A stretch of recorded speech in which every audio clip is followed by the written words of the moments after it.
Example I gave is the crime rate. Okay.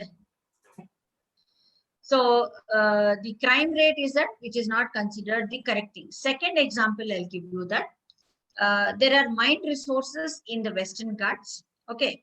So the mining resource leads to the production of resources which are used in. These are very important because I already told you that they are natural resources. They are important for the production of resources as such. Now, when you talk about the extraction of the resources, you are using it, you are producing iron and steel, your production will go up very high. But what will happen if you start mining activity in a particular area? What will happen? Can anyone guess and tell me what can happen when you start something called as mining activity? What will happen? Yeah, can anyone tell me what will happen? Production will increase, madam. Okay, but environmental issues plus one more thing you have to tell me, very important point. The people who are living in the vicinity of that particular guards will be either disposed or they have to be removed from there. When you start a mining activity, you have to shift the people over there. And also, due to over mining, the region may even result in excessive flooding also. That means the region will become prone to floods as such. So, the floods in the coming year will also destroy the life as well as the property of the people. So the loss due to disposition and flooding will not be captured in the calculation of GDP. Will they take these into consideration? No, they only take the mining activity, the production, and that is how the GDP has increased. That is what they will project to you. But the actual thing is that the people have been displaced, their livelihoods have been harmed. Second thing is that the region has become prone to floods, as a result of which people may lose their life, their property also. But will this be projected in the GDP? Yes. Will they project this? Never. No. They will never project it. They will only say that we have taken up mining activity in Western Ghats. This is the production. This is the GDP. But all these are not highlighted as such. So, thus, in this case also, GDP has increased at the cost of negativity. What is the negativity here is that loss of livelihoods as well as the lives of the people also. That means you have removed them, they lost their livelihoods as well as because of the floods also many people lost their lives as well as the property also. So when we talk about the concept called as growth and development, what is the difference when you talk about this? That economic growth is a monetary concept. It takes into account only the value. What do you mean by monetary concept? Regards to only money values. Money value. Only it takes into consideration the money, how much money we are getting. That means it only takes into account the value of goods and services produced in the country, as well as how much a country has progressed in terms of indicators like GDP, per capita income, production, employment. That means we are only talking about the outcomes, quantitative accounts. We are not talking about the quality accounts. We are only talking about the quantitative accounts. Once again, I will repeat, economic growth takes into account only the goods that are produced in the country, as well as it also talks about how the country has progressed only in terms of monetary aspects. What are they? GDP, per capita income, production, employment. Other than that, it doesn't talk anything else. So what is development is that development also takes into consideration the overall lives of the people, standard of living of the people, happiness index of the people. There are so many aspects when you talk about development. Because when we say development, it is an overall, like when you say a student, overall development, overall personality development of the child. We call it as holistic approach, holistic development in education. What do you mean by holistic approach and overall development of the personality of the child? It's that we are not only talking from the point of view of academics. Along with academics, you should also be able to adjust in the society, become a better human being, human being. He should be able to participate in various post-scholastic activities. And how does the character of the person, what are the values he derives, all these are called as holistic approach. So development of a country also means, along with your GDP, national income, production, you also talk about something called as happiness index of the people, the life, the quality of the life that you are having. What do you mean by quality of life? Is that whether you are able to live in a very safe atmosphere, whether you can breathe fresh air, whether you are having proper medicines or not, proper food or not. These are all called as aspects of development. So let us see, what do you mean by growth? When I say growth, that means we talk about, I'll give you this particular index as such. When you talk about growth, then you talk about policies, reduction in taxes. This is a very important example. I'll read out just to see. Let's understand what is growth. After this, I will stop because it will become too much for you all if I go on giving these examples, because these concepts are a bit tough. So first, I'll tell you.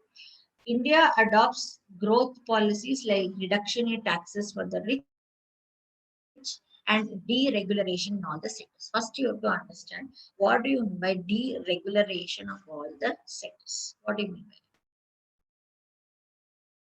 by deregulation? Means no control of the government. Whatever the sectors want to do, they will do.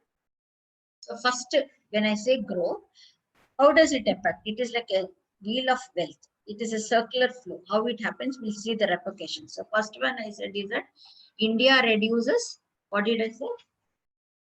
Like reduction in taxes. What are the economic policies that are adopted by government? This is an example I'm giving you. Economic policies like reduction in taxes for the rich, deregulation in all the sectors. That means you are giving free hand to whom? Free hand to Corporate sectors. corporate sector, private people. Private sector you are giving. Padma, very good. Second one. So if you give like that, what happens? Firms and business will be happier as they can produce whatever they want and should pay a lower tax. So who is benefiting here? The corporate sector, the industries and the business people are very happy because they can produce whatever they want, how much ever they want, and they will also pay less amount of tax. Already they try to play different games in order not to pay the tax as such, and this will give a boost for them to pay less amount of tax. Then what happens is that business responds by increasing production. Now what will happen is that the production will increase by 2 times or 3 times. Then increase in production increases what? Output in employment and in all the economy. Increases output, employment. Naturally, when you are producing more, you will employ more and more people. So output will increase, employment also will increase. Then what happens is that increase in employment leads to what? Guess and tell me. This is all connected points. Firms increase production. If they increase production, they require more employees. So employment will increase. If employment increase, what happens? It will lead to increase in income for the people. Income for the wage earners will increase and hence increase in the spendings. This is all vicious circle. I'll tell you one example. Before 1991, people never spent so much of money.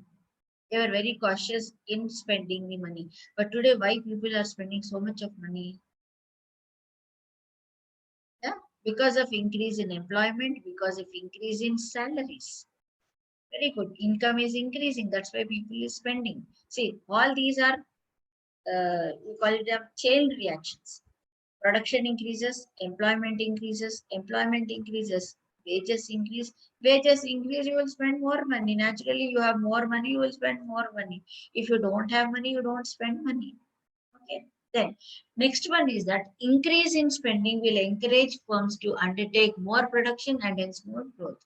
What will happen is that when people are buying more, they will increase more and more. The production will be going on increasing as such, and there is more growth. This is the first stage of growth. So once again, economic policies, business firms are happy to pay less tax, they increase the production, because of which the employment increases. Because of employment, the wages are increased. Wages are increased, purchasing power of the people increases. This is what you call it as impressive. That means the government is business friendly, and the policy led to increase of growth and employment. What did happen here? The first stage, what happened? It led to an increase in growth, led to an increase in employment also. Happy?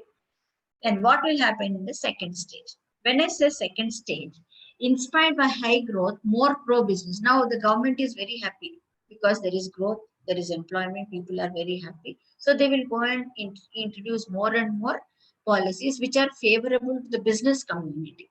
So business responds by increase. So when you are more towards industries, they will produce more production. They will increase their production. So, but the time they face certain constraints due to limited resources. Now, okay, I want to produce more, but you should also have the resources. Now, what will happen is that the government is giving more pro-business policies. They are giving you very good concessions. The firms want to increase the production. But when you want to increase the production, what are the difficulties they face is that scarcity of resources. What are the scarcity of resources that they may face? Give an example. What scarcity of resources they can face? Natural resources. Natural, what are they? Land. They may not be able to get so much of land. They may not be able to get so much of capital. Plus, the most important is the skilled labor they will not be able to get. They will not get. Even if you want to increase so much of production also, you should also be able to get the skilled labor. You may get normal labor, but you will not be able to get the skilled labor or the technical labor. Good, Padma. Yeah, you require human resources. You also require labor. You also require land and capital. So the limitation forces the business to ask for deregulation. That means from the government this time excessive. That means they want all controls to be removed as such, excessive deregulation, so that they want to export. They want to send it to other countries as such. So the government reluctantly but adopts their demand. So now the government is under pressure. So they will accept whatever the corporate sector says. So this is another vicious circle. So growth has increased, the government will go for more business friendly policies, resulting in increased production. But when they want to increase the production, the business firms face a problem called as constraints on the natural resources like land, capital, and the human resources. Then they will ask for more and more deregulation policies the government also adopts. This is the third stage we talk about. Then when you talk about the last stage is that the excessive deregulation results to from producing beyond their maximum. This is what happens in, you call it as depressions, you call it as this happened in 1928 also. You must have heard about the Great Economic Depression of 1930. Have you have any idea about 1930? Did you hear or you didn't hear? No, madam. No. 1928, after the First World War, America started producing so much that there were no buyers for that also. So Germany also did the same thing. You must have heard about Adolf Hitler. Yes, Heard madam. about Adolf Hitler? Adolf. Yeah. Yes, yes. Adolf Hitler is the person who made Germany as an industrialized country. He also wanted to compete with Britain. And they started producing so much that the saturation of the markets happened. So once you produce more, what happens is that it goes beyond the capacity. The people will not buy. See, I may buy two pairs or I may buy two. I cannot buy more than that. So the production increases, which results in depression. What will happen is that there will be supply is more and your demand is very less. So that results in a depression or higher inflation prices also. Both the ways it can be inflation. Supply and demand, if the demand is very high and supply is less, also inflation. If supply is more and demand is less, also is inflation. Both are very difficult conditions which happened in 1930, which is called as the Great Depression of 1930. Okay, where the value of money will fall down. You have more money, but the prices will be very less because there is so much of production that people will be selling. The value of your money will go down very badly. So both the conditions are very wrong. So here we'll take about excessive uh, deregulation leads to firms producing more than. That means you produce whatever you want. Government has given permission, it increases. So they will use excessive credit from the bank. So what do? Is that they go to the bank, they take all the loans from the bank and they start producing, because the financial sector is deregulated. Government does not have any control. It has given full freedom to the firms. They go and take all the money and start producing more and more. The land will be taken. So now how do you get the land? So they will go to the farmers, they will give them double the rate and they will take the land from the farmers and pours at a lower price. That means sometimes they may, because here the demand is less, they try to take the land from the poor people due to regulated land markets. That means the government will be giving free hand to the business in all the sectors. So the business people will try to take advantage and they bargain very badly and they take the prices, they take the land at a very low price. So two things here. One is the government deregularized. So the firms went to the banks, took the loans, started production. Now, when you want to establish more and more plants, you require land. So they go to the farmers. They buy the lands from the farmers at lower price because there is a deregulation in the land market also. Third one is that the employees will be losing their bargaining power due to deregulated labor markets and lack of unionization. That means now the firms or the business people are free. That means whenever they want, they will employ, whenever they want, they will fire the people as such. So bargaining power of the people. What is bargaining power? Is that, can anyone give me the explanation of what is bargaining power? Bargaining power of the employees means what? Do you know or you don't? So that I can give the explanation first. No? So should I give the explanation? Bargaining power is that in a country like India, the employees cannot demand that I want so much of salary. I cannot ask why. I cannot demand why. More human resources. Because population is more, jobs are less. Demand and supply again here also. The demand is less, supply is more. People are more, jobs are less. So whatever job is offered to you, you take. Whereas in countries like Norway, Finland, and many other countries where the population is very less, there they have the bargaining capacity. They will demand, I want so much of salary, please pay the salary. And the employees there will be paying them. So when this situation occurs here, when there is a deregulation in the labor market also, the employees will lose the bargaining power. So whatever salary is offered, they have to take it. You have no other choice over there also. Next is that because of all these, the firms end up producing more than what the society requires. Naturally, when they are given a free hand to produce, the people are producing, which you call it as the production for masses. Yeah, it is production for masses means you are not producing for the country, you are producing for yourself, unnecessarily utilizing the resources for your greedy things, not for the society as such.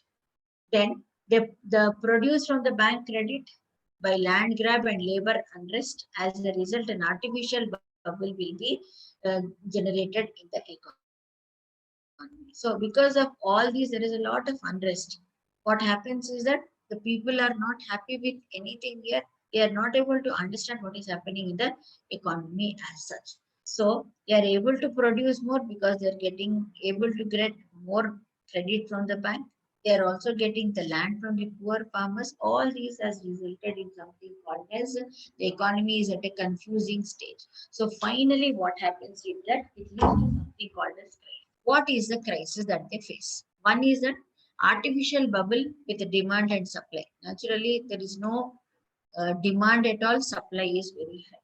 Low demand will lead to over capacity production by the firms. Naturally, there is no demand at all, but they are producing more and more. Third one is that they will have unsold stock with them, and low sales will decrease their profits. So what will happen? They will have more. Huh. So our school, sorry, I'm sorry, excuse me. So what happens is that, am I clear with this one? Am I confusing you? The fourth stage, so do you want me to repeat once again? I hope I'm not confusing you all children.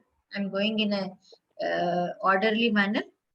Yes, madam. Finally, this artificial bubble because of the crisis you are explaining.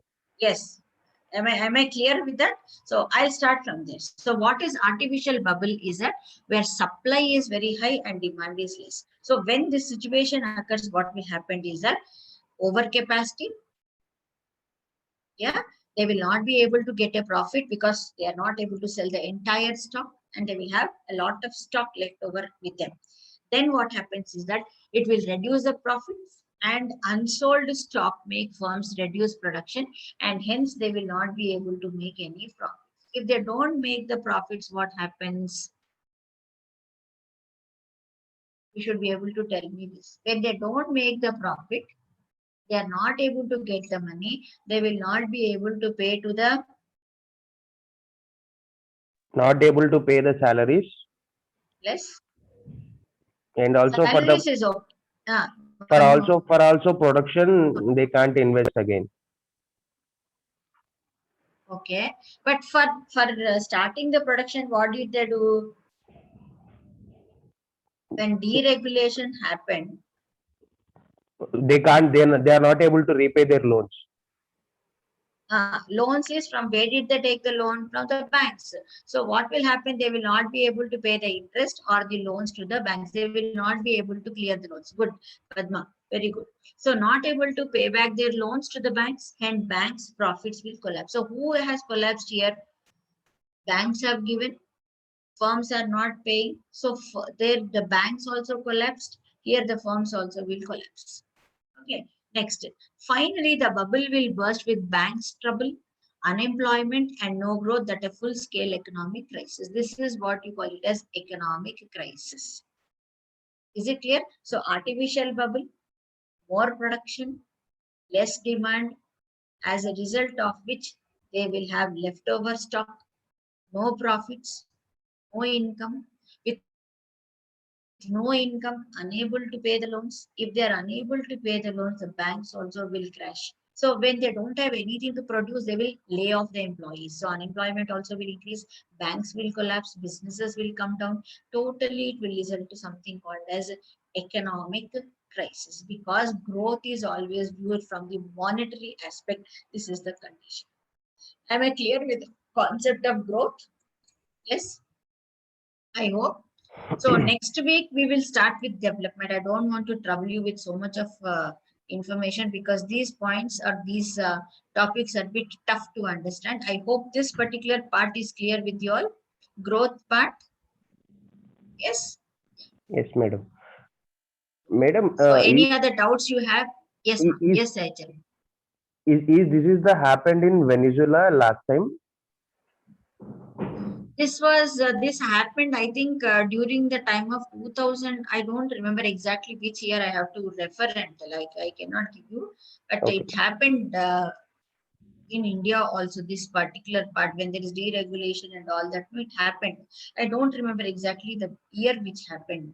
This Okay. Okay, I madam. think it Okay, was madam. 2015 or 16, if I'm not mistaken. But still, I'm not very sure. Okay. Okay. Okay, So okay, madam. all these points you have to remember when the question is asked. These are the things. Now, for example, if you take the present situation also, there are so many things which we talk about. The GDP is shrinking. Then there is no. Now, the major problem we talk about here is that the people are not having money, or even if they are having also, they are not spending money. If they don't spend the money, the economy will come to a standstill. Because as I told you that the money has to flow from the people to the government, from government to the people, then only can something happen. That is the reason why stimulus packages are being announced in many countries of the world. What are stimulus packages is that the people are just giving the money. The government is giving the money to the people so that they will spend. If they spend, the demand will increase. If demand increases, only they can produce. So that is the reason why stimulus packages are being given. But even if stimulus packages are given, also many people are not spending them. They are saving them. That is what happened in US also. When they gave the stimulus package, people saved the money instead of spending the money. Unless there is spending in the money, the economy will come to a standstill. These are all the economic crises that can happen. But Saicharan, I'll find out this particular year and I'll definitely tell you next week when did this happen exactly. Because I don't want to give wrong information. Okay, Yes. madam. Yeah. Shailaja? Shyamala ma'am, Yeah. what NCERT textbook should they refer for this? For this yesterday's and Actually, I last didn't week's? find anywhere. I also browsed and from morning I'm doing this work only. I didn't get any proper textbook. I was browsing from morning. I'm going mad. First, I thought I will not teach economics. I will go to geography because I was not getting proper information. So You I prepared collected so the much of information notes, from no? morning.